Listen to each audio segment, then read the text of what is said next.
Muy buenas noches. Agradecemos su amable presencia en este servicio, un servicio sanador de la ciencia cristiana, desde Tercera Iglesia en la ciudad de Nueva York. Comenzaremos este servicio cantando el himno número 213. Leeré el primer verso. Oh Dios, tu ayuda siempre das. En ti confiamos hoy, refugio en la tormenta cruel y nuestro eterno hogar. Himno 213.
Leeré de la Biblia y a continuación pasajes correlativos de ciencia y salud con la llave de las Escrituras por Mary Baker Eddy.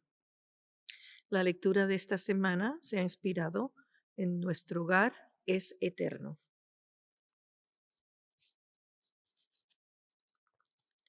Génesis. El Señor le había dicho a Abraham: deja tu patria y a tus parientes y a la familia de tu padre, y vete a la tierra que yo te mostraré. Haré de ti una gran nación, te bendeciré y te haré famoso, y serás una bendición para otros. Bendeciré a quienes te bendigan y maldeciré a quienes te traten con desprecio. Todas las familias de la tierra serán bendecidas por medio de ti. Entonces Abraham partió como el Señor le había ordenado, y Lot fue con él. Abraham tenía 75 años cuando salió de Aram. Tomó a su esposa Sarai, a su sobrino Lot y todas las posesiones, sus animales y todas las personas que había incorporado a los de su casa en Aram. Y se dirigió a la tierra de Canaán. Cuando llegaron a Canaán, Abraham atravesó la tierra hasta llegar al Siquem. Allí estableció el campamento junto al roble de Moré. En aquel tiempo, los cananeos habitaban esa región. Entonces el Señor se le apareció a Abraham y le dijo: daré esta tierra a tu descendencia. Y Abraham edificó allí un altar y lo dedicó al Señor, quien se le había aparecido. Después Abraham viajó hacia el sur y estableció el campamento en la zona montañosa situada entre Betel al occidente y Ai al oriente. Allí edificó otro altar y lo dedicó al Señor, y adoró al Señor. Entonces Abraham continuó viajando por tramos en dirección sur. Isaac se trasladó a Gerar, donde vivía Abimelech, rey de los filisteos. El Señor se le apareció a Isaac y le dijo: No desciendas a Egipto, sino haz lo que yo te digo. Vive aquí como extranjero en esta tierra, y yo estaré contigo y te bendeciré. Yo con estas palabras confirmo que te daré todas estas tierras a ti y a tu descendencia, tal como le prometí solemnemente a Abraham, tu padre. Haré que tus descendientes sean tan numerosos como las estrellas de los cielos, y les daré todas estas tierras. Y mediante tu descendencia, todas las naciones de la tierra serán bendecidas. Yo haré esto porque Abraham me escuchó y obedeció todos mis requisitos, mandatos, decretos e instrucciones. Entonces Isaac se quedó en Gerar. Cuando Isaac sembró sus cultivos ese año, cosechó 100 veces más grano del que había plantado, porque el Señor lo bendijo. Se hizo muy rico y su riqueza siguió aumentando. Adquirió tantos rebaños de ovejas y de cabras, manadas de ganado y siervos, que los filisteos comenzaron a tenerle envidia. Así que los filisteos taparon con tierra todos los pozos de Isaac. Eran los pozos que habían cavado los siervos de su padre Abraham. Por último, Abimelech ordenó a Isaac que se fuera de la región. Vete a algún otro lugar, le dijo, porque te has hecho demasiado poderoso para nosotros. De allí, Isaac se mudó a Beerseba, donde el Señor se le apareció la noche de su llegada. Yo soy el Dios de tu padre Abraham, dijo. No tengas miedo, porque yo estoy contigo y te bendeciré. Multiplicaré a tus descendientes y se convertirán en una gran nación. Lo haré a causa de la promesa que hice a Abraham, mi siervo. Luego Isaac construyó ahí un altar y adoró al Señor. Estableció su campamento en ese lugar. Primera de Reyes. Dios le dio a Salomón muchísima sabiduría y gran entendimiento, y un conocimiento tan vasto como la arena a la orilla del mar.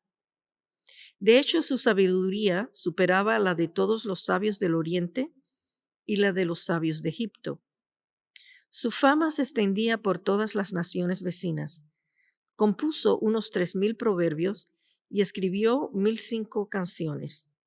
Podía hablar con autoridad acerca de todo tipo de plantas, desde el gran cedro del Líbano hasta el diminuto hisopo que crece en las grietas de las paredes. También era versado en materia de animales, aves, reptiles y peces. Y los reyes de todas las naciones enviaban a sus embarcadores a escuchar la sabiduría de Salomón. Segunda de Reyes. Cierto día, el rey Joás dijo a los sacerdotes: recojan todo el dinero que se traiga como ofrenda sagrada al templo, ya sea el pago de una cuota, el de los votos o una ofrenda voluntaria. Los sacerdotes tomaron de ese dinero para pagar cualquier reparación que haya que hacer en el templo. Cada vez que el cofre se llenaba, el secretario de la corte y el sumo sacerdote contaban el dinero que la gente había traído al templo del Señor y después lo metían en bolsas. Luego entregaban el dinero a los supervisores de la construcción, quienes a su vez lo usaban para pagarle a la gente que trabajaba en el templo del Señor: los carpinteros, los constructores, los albañiles y los picapedreros.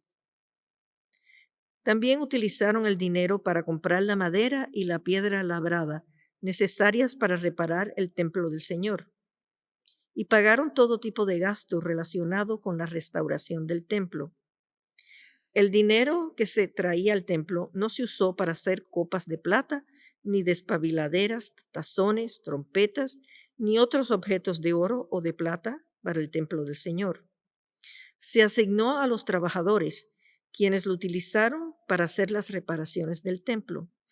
No fue necesario pedir cuentas de este dinero a los supervisores de la construcción, porque eran hombres honestos y dignos de confianza.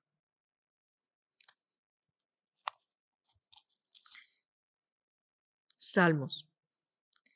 Si el Señor no construye la casa, el trabajo de los constructores es una pérdida de tiempo. Si el Señor no protege la ciudad, protegerla con guardias no sirve para nada. Es inútil que te esfuerces tanto desde la mañana temprano hasta tarde de la noche y te preocupes por conseguir alimento, porque Dios da descanso a sus amados.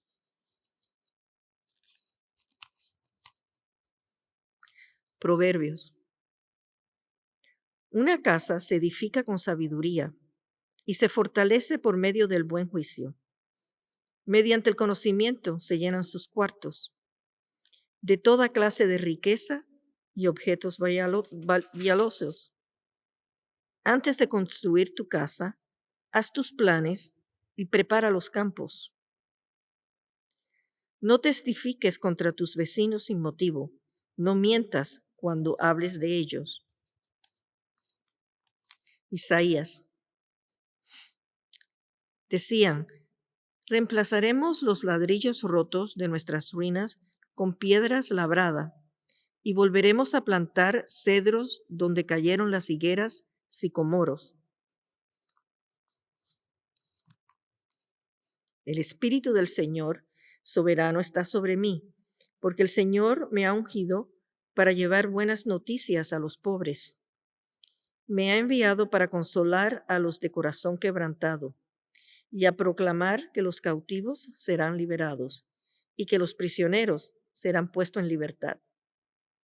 Él me ha enviado para anunciar a los que se lamentan que ha llegado el tiempo del favor del Señor, junto con el día de la ira de Dios contra sus enemigos. Reconstruirán las ruinas antiguas, reparando ciudades destruidas hace mucho tiempo. Las resucitarán, aunque hayan estado desiertas por muchas generaciones.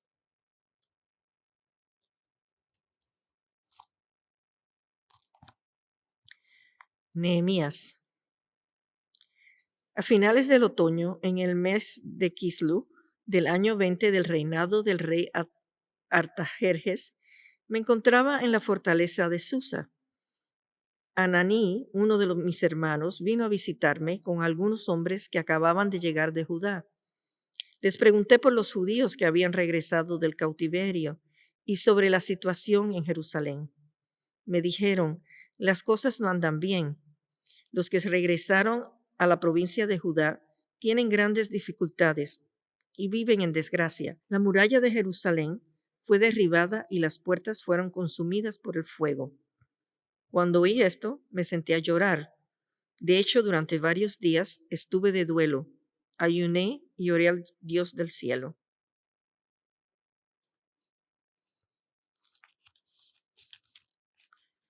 Durante el año 20 del reinado de Artajerjes, le servía el vino al rey, y como nunca antes había estado triste en su presencia, me preguntó, ¿por qué te ves tan triste? No me parece que estés enfermo. Debes estar profundamente angustiado.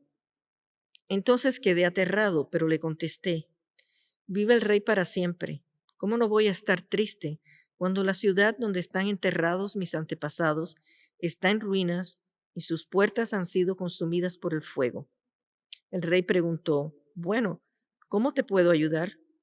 Después de orar al Dios del cielo, contesté, si al rey le agrada y si está contento conmigo, su servidor, envíeme a Judá para reconstruir la ciudad donde están enterrados mis antepasados.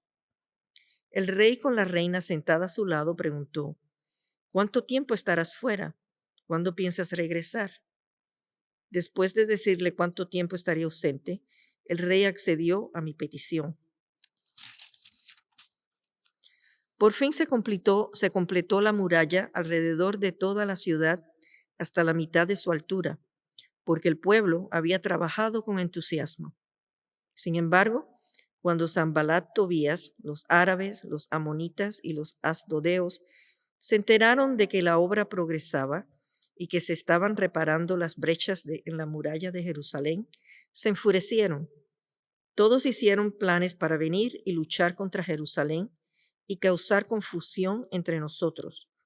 Así que oramos a nuestro Dios y pusimos guardias en la ciudad día y noche para protegernos. Cuando nuestros enemigos se enteraron de que conocíamos sus planes y que Dios mismo los había frustrado, todos volvimos a nuestro trabajo en la muralla. Sin embargo, de ahí en adelante, solo la mitad de los hombres trabajaba, mientras que la otra mitad hacía guardia con lanzas, escudos, arcos y cotas de malla. Los líderes se colocaron detrás del pueblo de Judá, que edificaba la muralla.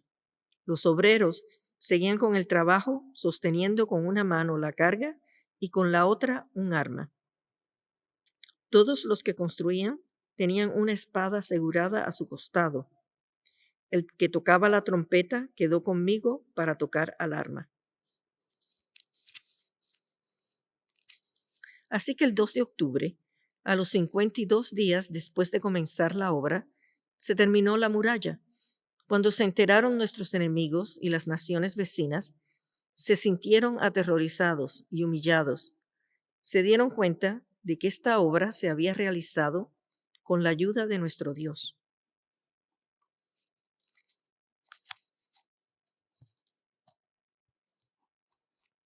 Primera Corintios. Por la gracia que Dios me dio, yo eché los cimientos como un experto en construcción. Ahora otros edifican encima, pero cualquiera que edifique sobre este fundamento tiene que tener mucho cuidado, pues nadie puede poner un fundamento distinto del que ya tenemos, que es Jesucristo. El que edifique sobre este fundamento podrá usar una variedad de materiales: oro, plata, joyas, madera, heno o paja, pero el día del juicio, el fuego revelará la clase de obra que cada constructor ha hecho, y el fuego mostrará si la obra de quien algún valor. ¿No se dan cuenta de que todos ustedes juntos son el templo de Dios y que el Espíritu de Dios vive en ustedes? Dios destruirá a cualquiera que destruya este templo, pues el templo de Dios es santo y ustedes son este templo. Hebreos. Pues cada casa tiene un constructor, pero el que construyó todo es Dios. Salmos. Qué bella es tu morada, oh Señor de los ejércitos celestiales. Anhelo y hasta desfallezco de deseo por entrar en los atrios del Señor. Con todo mi ser, mi cuerpo y mi alma. Gritaré con alegría al Dios viviente. Hasta el gorrión encuentra un hogar, y la golondrina construye su nido y cría a sus polluelos cerca de tu altar. Oh Señor de los ejércitos celestiales, mi Rey y mi Dios, qué alegría para los que pueden vivir en tu casa, cantando siempre tus alabanzas.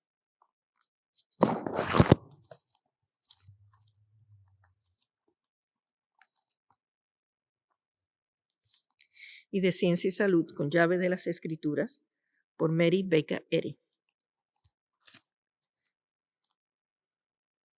No podemos edificar con seguridad sobre fundamentos falsos. La verdad hace una nueva criatura en quien las cosas viejas pasan y todas son hechas nuevas. Las pasiones, el egoísmo, los falsos apetitos, el odio, el temor, toda sensualidad, ceden a la espiritualidad y la superabundancia del ser está del lado de Dios, el bien.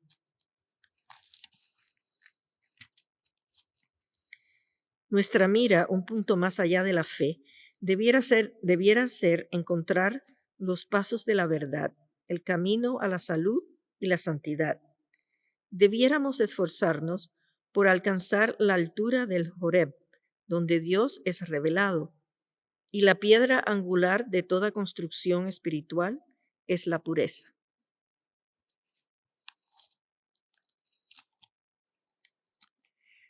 Hay una clase numerosa de pensadores cuya intolerancia y presunción tergiversan todos los hechos a su conveniencia. Su credo enseña la creencia en un Dios misterioso y sobrenatural y en un diablo natural todopoderoso. Otra clase todavía más infortunada es tan depravada que parece ser inocente. Dicen una falsedad mientras te miran mansamente a la cara y jamás dejan de apuñalar a su benefactor en la espalda. Una tercera clase de pensadores construye con mampostería firme. Son sinceros, generosos, nobles y por lo tanto están abiertos a la aproximación y al reconocimiento de la verdad. Enseñar la ciencia cristiana a tales personas no es tarea difícil. No se inclinan anhelantes al error, no gimen ante las exigencias de la verdad, ni actúan como traidores por el rango y el poder. Babel, error que se destruye a sí mismo. Un reino dividido contra sí mismo, que no puede permanecer conocimiento material. Cuanto más alto edifica el conocimiento falso sobre la base de la evidencia obtenida de los 5 sentidos corporales, tanto más confusión sobreviene y más cierta es la caída de su estructura.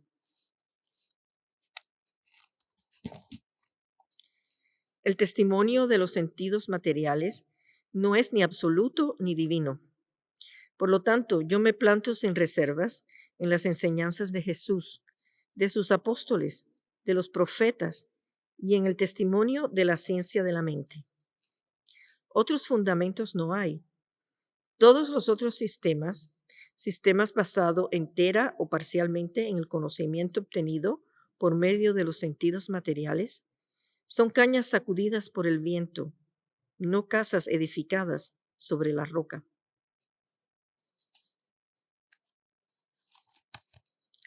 Solo la ciencia puede explicar los increíbles elementos buenos y malos que están saliendo ahora a la superficie.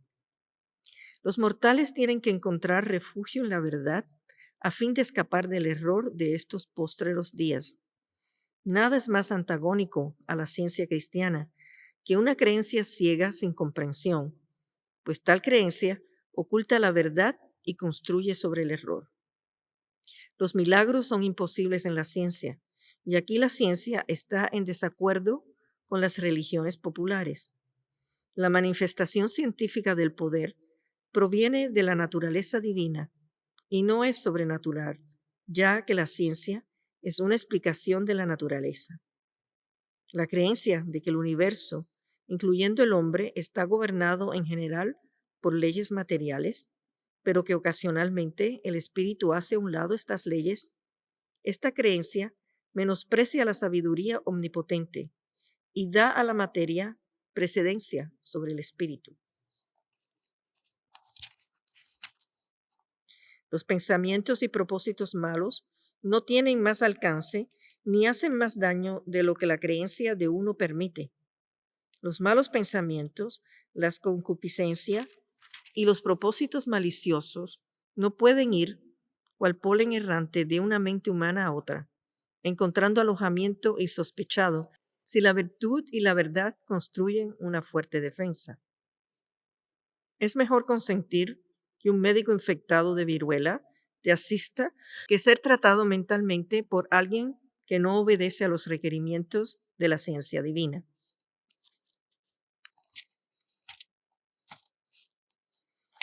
No es más científicamente cristiano ver la enfermedad que experimentarla. Si quieres destruir el sentido de la enfermedad, no debes aumentarlo deseando ver las formas que asume ni empleando un solo remedio material para su alivio. Pervertir la ciencia mente es como aseverar que los productos de 8 multiplicado por 5 y de 7 por 10 son ambos 40 y que su suma combinada es 50. Y luego llamar matemática el proceso. Jesús, más sabio que sus perseguidores, dijo: Si yo echo afuera los demonios por Beelzebú, ¿por quién los echan vuestros hijos?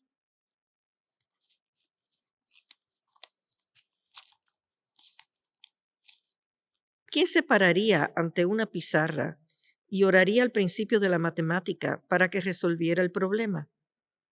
La regla ya está establecida y es nuestra tarea hallar la solución. ¿Le pediremos al principio divino de toda bondad que haga su propio trabajo?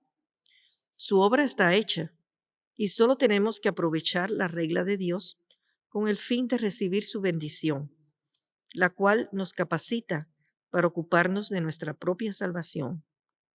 El ser divino tiene que ser reflejado por el hombre. De lo contrario, el hombre no es la imagen y semejanza del paciente tierno y verdadero, el único, del todo amable. Mas comprender a Dios es la obra de la eternidad y exige la absoluta consagración de los pensamientos, las energías y los deseos. Si los alumnos salen a practicar las enseñanzas de la verdad, solo en parte, dividiendo sus intereses entre Dios y las riquezas y sustituyendo la verdad por sus propios puntos de vista, inevitablemente cosecharán el error que se siembren. Quien quiera que desee demostrar la curación por la ciencia cristiana, tiene que atenerse estrictamente a sus reglas, tener en cuenta cada declaración y avanzar desde los rudimentos establecidos. No hay nada difícil ni penoso en esta tarea, cuando el camino está señalado, pero solo la renuncia al yo, la sinceridad, el cristianismo y la persistencia ganan el premio como generalmente lo hacen en todas las actividades de la vida. La refutación del testimonio del sentido material no es una tarea difícil en vista de la admitida falsedad de este testimonio. La refutación se vuelve ardua, no porque el testimonio del pecado o de la enfermedad sea verídico, sino solo por la tenacidad de la creencia en su veracidad, debido a la fuerza de la educación y al peso abrumador de las opiniones del lado equivocado, todas ellas enseñando que el cuerpo sufre como si la materia pudiera tener sensación. En el momento oportuno, explica a los enfermos el poder que sus creencias ejercen sobre su cuerpo. Dales comprensión divina y saludable con la cual combatir su sentido erróneo y así borrar las imágenes de la enfermedad de la mente mortal. Mantén claramente en el pensamiento que el hombre es vástago de Dios, no del hombre, que el hombre es espiritual, no material, que el alma es el espíritu, fuera de la materia, nunca en ella, nunca dando al cuerpo vida y sensación. Se rompe el sueño de enfermedad al comprender que la enfermedad es formada por la mente humana, no por la materia ni por la mente divina. La mente y el cuerpo mortales son uno. Ninguno existe sin el otro, y ambos tienen que ser destruidos por la mente inmortal.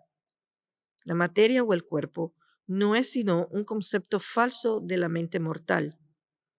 Esta así llamada mente construye su propia superestructura, de la cual el cuerpo material es la parte más tosca, pero desde el principio hasta el fin, el cuerpo es un concepto sensorio y humano.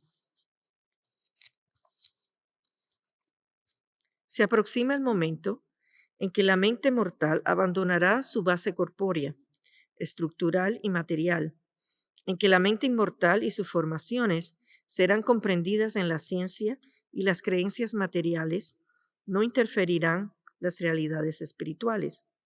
El hombre es indestructible y eterno. Algún día se aprenderá que la mente mortal construye el cuerpo mortal con los materiales mortales propios de esta mente.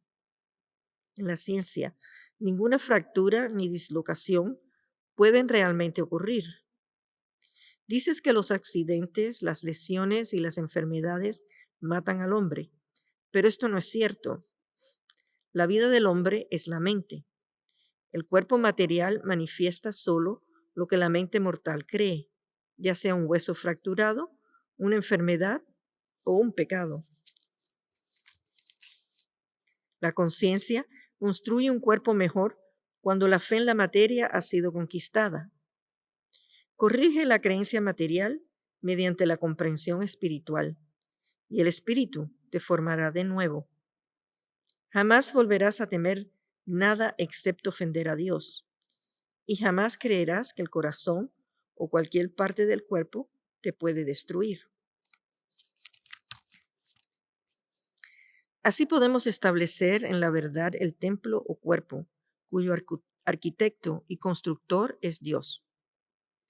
Debiéramos consagrar la existencia, no al Dios no conocido a quienes adoramos sin conocerle, sino al arquitecto eterno, al Padre sempiterno, a la vida que el sentido mortal no puede perjudicar, ni la creencia mortal destruir. Tenemos que darnos cuenta de la capacidad del poder mental de contrarrestar los conceptos humanos erróneos y reemplazarlos con la vida que es espiritual, no material. En todo momento y bajo todas las circunstancias, vence el mal con el bien. Conócete a ti mismo y Dios proveerá la sabiduría y la ocasión para una victoria sobre el mal. Revestido con la panoplia del amor, el odio humano no puede alcanzarte. El cemento de una humanidad más elevada unirá todos los intereses en la divinidad única.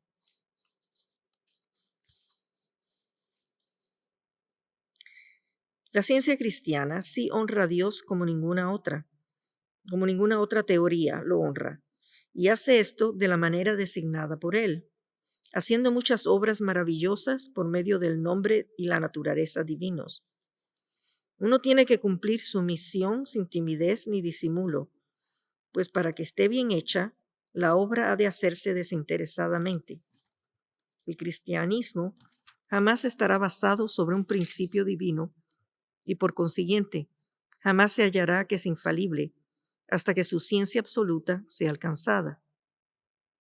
Cuando esto se logra, ni el orgullo, el prejuicio, la intolerancia ni la envidia pueden arrasar sus fundamentos, porque está edificado sobre la roca, el Cristo.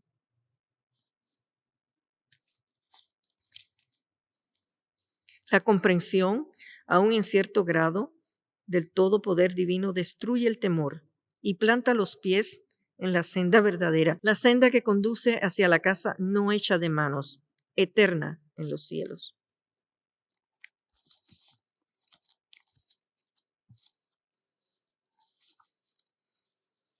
Oremos por esta congregación, primero en silencio y después diremos juntos en voz alta el Padre Nuestro.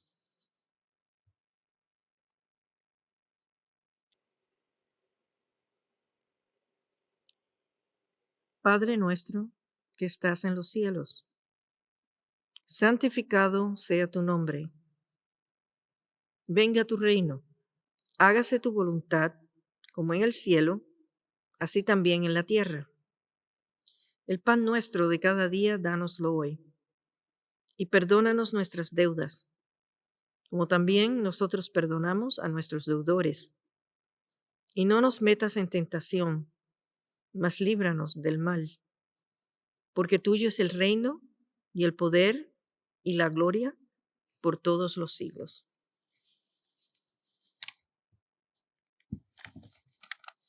A continuación cantaremos el himno 245. Leeré el primer verso. Pastor amante y tierno, seguirte siempre ansié. Si marchas tú delante, por tu camino iré.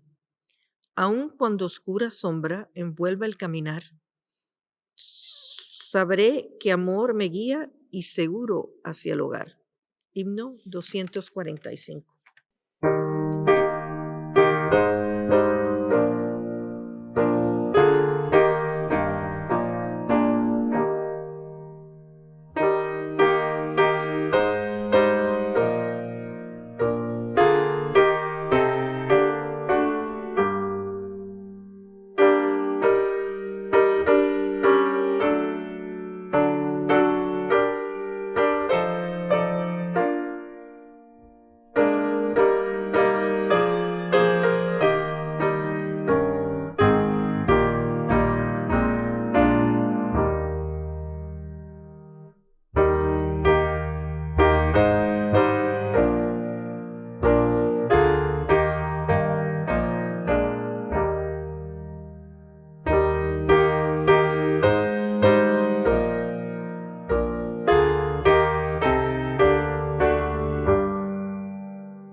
Esta iglesia, tercera iglesia de Cristo científico, la cual es filial de la iglesia madre, la primera iglesia de Cristo científico en Boston, Massachusetts.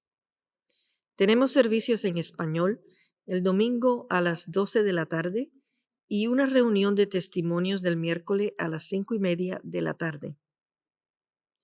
En inglés tenemos servicios los domingos a las 11 de la mañana y los miércoles a las 7:30 de la noche. Todos los servicios están en línea y en persona. La tercera iglesia, sala de lectura, está temporalmente cerrada. Ya les traeremos más información en los próximos meses. Tercera iglesia ofrece clases de la escuela dominical en línea y en persona para niños y adolescentes todos los domingos. En la escuela dominical, los estudiantes aprenden cuánto Dios los ama.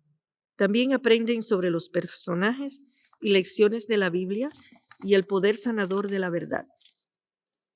Si desea más información sobre horarios y clases, envíenos un correo electrónico a thirdchurch@thirdchurchnyc.com.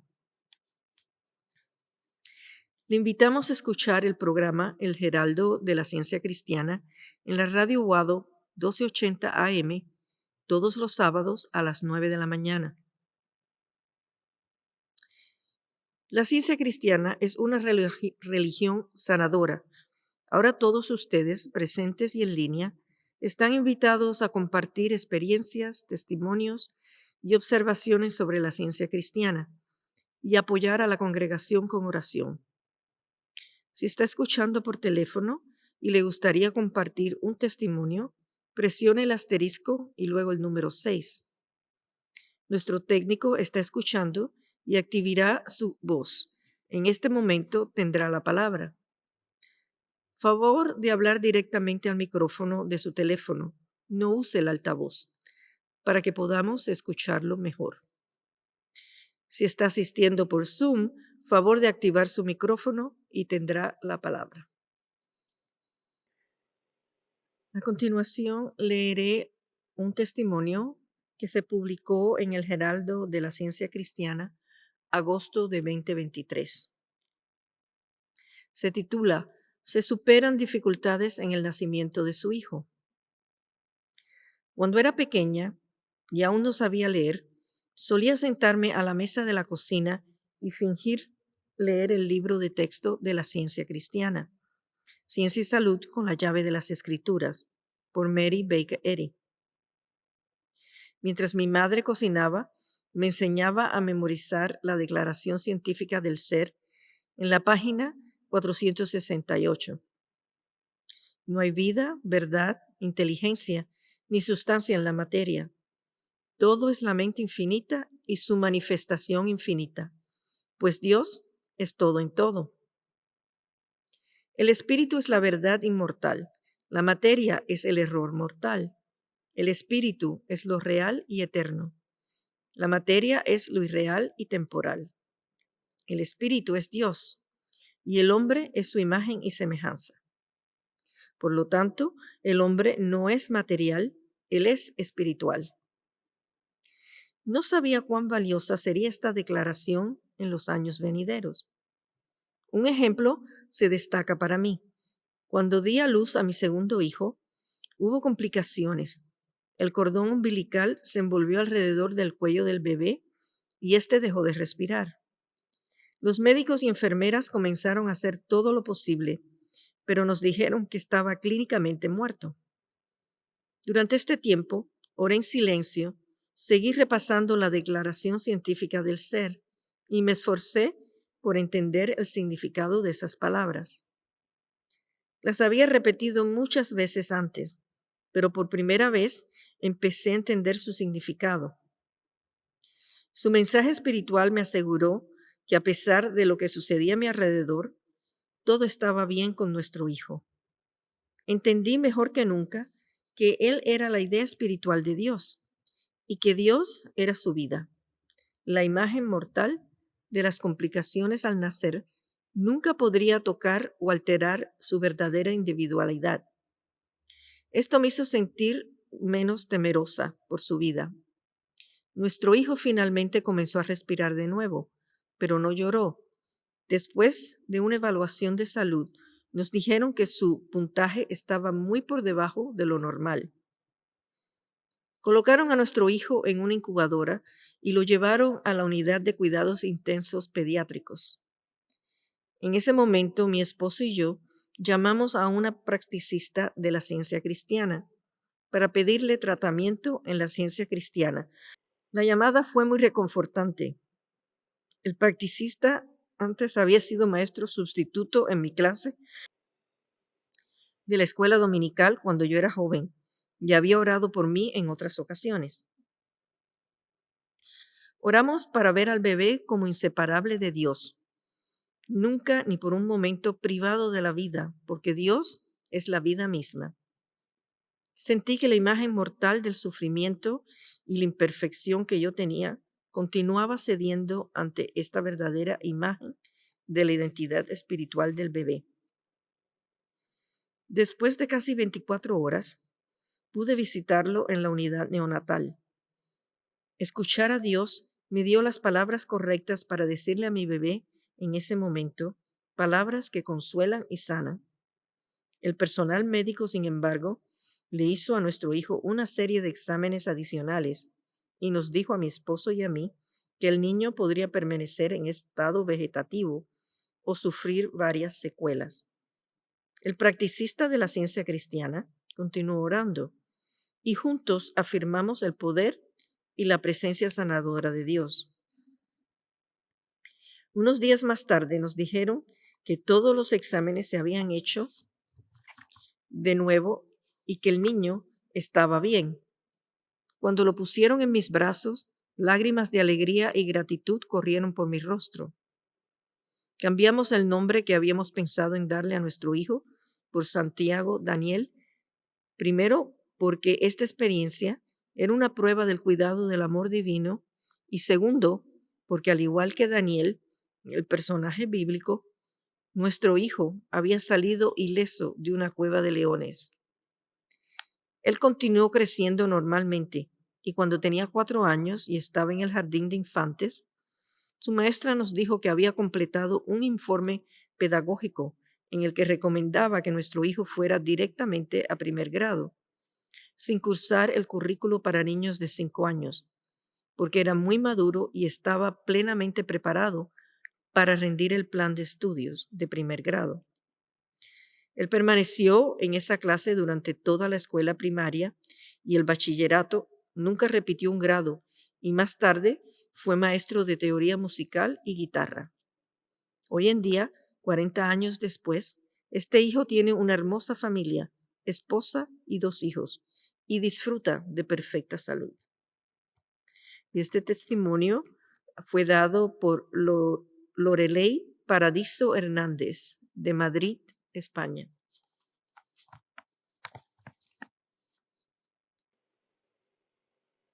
Muchas gracias por su oración y apoyo durante el servicio.